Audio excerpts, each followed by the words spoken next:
Welcome back to PUBG Pull-Ups. I'm your host Matrym, and in the final episode for 2020, we're going to be pulling up on your PCS3 champions, the Soniqs, and the two big plays that helped seal their victory in the PCS3 Grand Finals. On Pull-Ups, we analyze amazing displays of skill, genius shot calls, and clutch plays, even sometimes some epic fails, to see how your North American pros fight it out in the shrinking circle. In this episode, we'll be taking a look at the showdown between the Gascans and Soniqs, where Soniqs shot a bunch of holes in the Gascans' dreams of dethroning the champs and left them sitting behind in the dusty sands of Miramar. There are two pivotal points that defined Game 2 and then went on to define the overall outcome of the Grand Finals.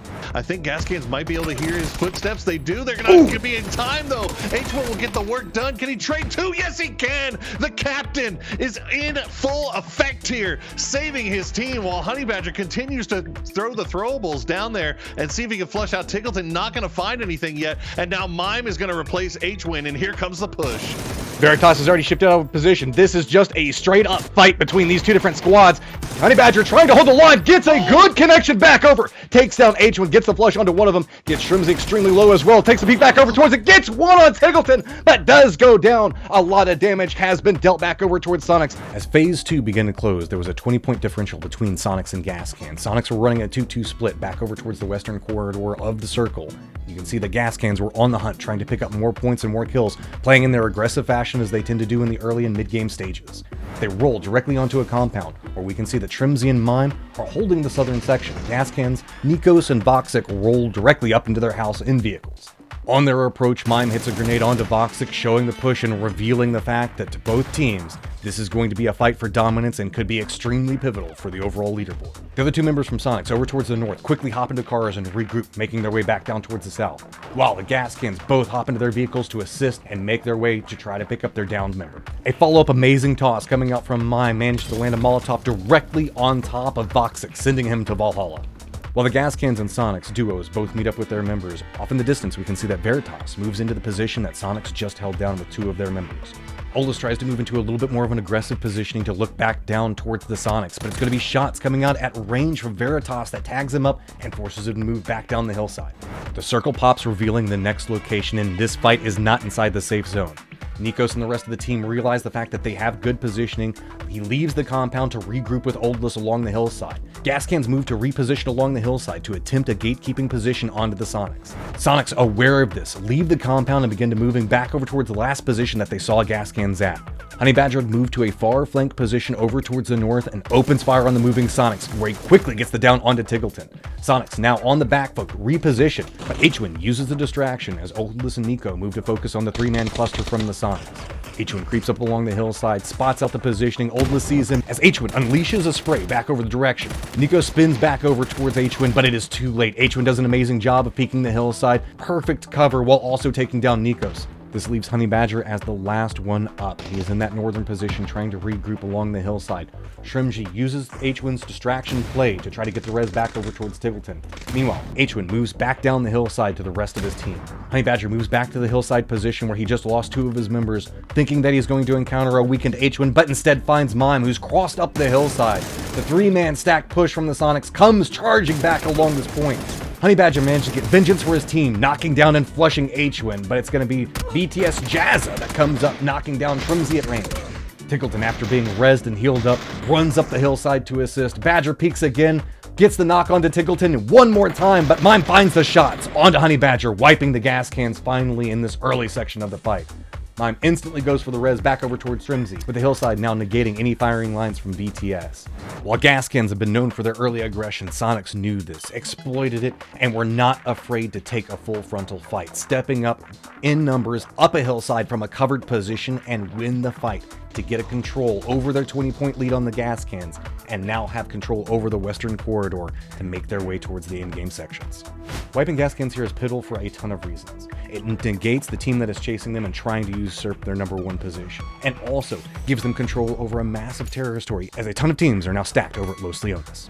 In the thick of the fighting in Los Leones, as teams upon teams are struggling for survival, divine inspiration strikes Poro and myself, revealing both the in-game circle and who will end up being the victors. So most likely, we're going to see maybe favor back over towards that southwestern area, which is going to be where Rumbler's warehouse and Oath's positioning right along that ridgeline could be quite strong. No, because Veritas let Soniqs live. Oh, just cuz? It's going to come down to Soniqs versus Veritas for the win, and Soniqs is going to win. Teams that were trying to leave Los Leones were like waves crashing against the wall where Oath was positioned at. They had a strong position up on the high ground and were raining in damage on every single team that tried to approach. But now as we move into the endgame circle, we find ourselves in a peculiar situation. Veritas controls the northeastern section of the circle. Rumblers are in a warehouse just to the southeast of the circle in a very fortified spot. Soniqs are not in zone either, but are going to have to make their way up towards the north and either try to contend with the Rumblers, but if they opt into playing back over towards the west as they make their northern approach, they're going to find a wide open territory that they can claim for themselves. Patcaps had established a foothold for his team on the secondary cliff facing, leaving earlier than the rest, but the problem is he is not in the circle either, so everybody from Oath is going to have to regroup after dropping down multiple cliff facings to try to make their way into the zone. And based off the way that they're going to approach, they're going to have to either choose to tango with Veritas or Rumblers. As they make their secondary approach on the cliff, it's going to be a very good shot that comes out from D-Treats to knock Relo out of the vehicle right as soon as they drop off the last cliff. Oath Snakers and Balefrost manage to make it to Rumbler's warehouse, clinging to the outside wall. Patcaps has to stop right next to the silo, but Veritas does have a firing line, and Rumblers hears everything that has happened. Rumblers McCoy holds the doorway waiting for anybody from Oath to peek their head around the corner. Using the distraction that is happening with Oath, Soniqs begins to make their way over towards the western area and finds it completely open and now have territory that they can claim and move through and start trying to find angles on all the other opponents. Veritas' Jazza does get in throwable range, managed to hit Patcaps with a Molotov to drop him down to his knees.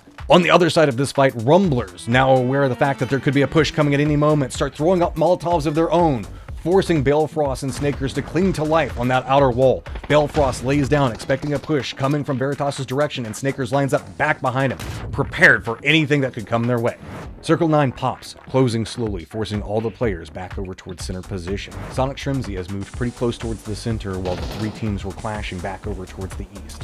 Rumblers commit to holding their doorways against Oath, allowing Sonics to gain more and more control over the territory just to the west of them. Veritas, realizing the fact that they do not want to overcommit towards Oath positioning, instead shifts back over towards the north and the west. Oath against the Rumblers wall know the fact that they're going to be the first team to move and have very little territory to move through. Luckily, all the teams around them are already vying for a reposition point, so whenever they peek their head around the corner, they realize there is no cover to be had near them, but nobody's going to take shots and make a mad rush over towards the wall. While this is going on, Tiggleton manages to set himself up into a great position to look where Oath could be potentially moving, as well as to try to catch any of the Rumblers once they have to leave the warehouse. Rumblers McCoy and Waldo are instantly dropped as they try to make their way to the center, Mime and Tiggleton spotting them both out. Veritas tries to make their way a little bit closer towards the center of the circle, but it's going to be Sonic Snakers that spots them out, raining down a hail of bullets a direction that causes them to have to stop. Gaxi commits back over towards Oath, trying to get a little bit more distance from Sonic's positioning, throwing down multiple smokes to see if he can get a little bit of distance. Oath commits more towards the north, moving Veritas' direction, jumping from crate to crate as they move. Tiggleton commits to looking through the smoke, finally spotting out Gaxi and removing the Rumblers from competition. Oath finds themselves back against the wall yet again as the blue is closing in. They've got themselves the crates, but they don't have any good options to work with. Veritas finds an angle of approach and makes their way over towards Sonic's building. Oath finds themselves with no options to work with and are trying to make their way through, but just cannot find any way to move forward. Tiggleton, after taking down Gaxi, is still continuing to hunt off of this position and spots out Snakers. Balefrost has nowhere to go, the blue doing a massive amount of damage, drops him, and now Oath is eliminated. And now is where the prophecy foretold begins to come true, as we have just Veritas and Sonics meters away from each other, a fight about to break out. Veritas spots out Mime and then Shrimsy with a quick double peek coming up with him and Keenan to get the two quick knocks. All pressure now shifts over onto Tiggleton's shoulders. He is in a 1v3 situation. He has himself an outside angle that might not be expected. Tig manages to spot out D-Treats behind the car wreckage with a headshot to knock him down. Jazza goes for the flush back over towards Shrimsy, but Keenan has the same idea and steps directly into his line of sight, shifting us into a 1v1. Veritas undoing the 2v1 situation that they have set up. Tig quickly capitalizes off of this, spots out Jazza. There's a quick dance around the car wreckage, but it's going to be Tiggleton that comes up while he's looking for a flush that spots out Jazza, quickly connecting to take him down and give Sonics the victory. And a fight that stretched from the early game into the last two remaining teams. Sonics managed to take down the Gascans in the early game while Veritas was overlooking and taking pot shots, and then ends up just being the Sonics and Veritas to fight it out at the end. What was once a closable distance for the Gascans now turns into a 39-point lead for the Soniqs with only 2 games to go. This not only shows the hectic nature of a Los Leones endgame, it shows the dominance that we can see come out from Soniqs as they take control of in-game circles and the clutch capabilities of every single one of their players, and how you should never count out Tiggleton, even in a 1v3. It wasn't in just this one round we saw dominance coming out from Soniqs, winning 3 out of 4 rounds for the last day of the Grand Finals. At this stage, we're seeing a 20-point lead, but ends up being 61 points by the end and everything is said, over the second place team of Gascans. Additionally to that, Tiggleton manages to walk away with overall highest kills out of any player at 51, Honey Badger just back behind him at 50, but then we can't forget about the fact that we have 2 other members for the Soniqs on there, at H1 and Trimsy tied up at 38 apiece. See you in 2021 for more pull-ups.